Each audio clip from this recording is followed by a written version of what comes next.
สิ่งที่เจ้าต้องการแจ1ใบม้วนแจให้เป็นเกาะ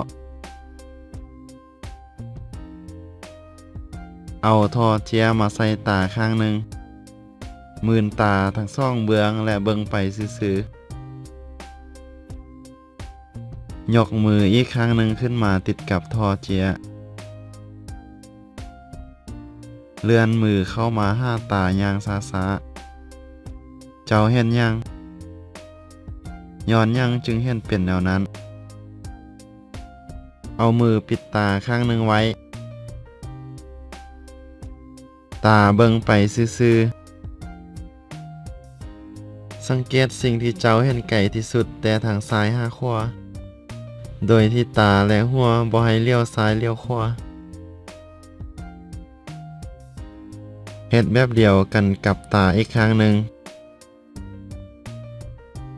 ตาทั้งสองเบื้องเห็นทุกสิ่งทุกอย่างคือกันบ่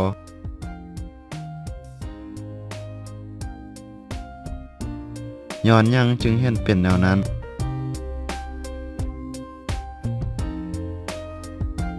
ตาของเฮาทั้งสองเบื้องเห็นบ่คือกันแต่สมองของเฮาเอาสองภาพที่เห็นมาเชื่อมต่อเข้ากันให้เป็นภาพเดียว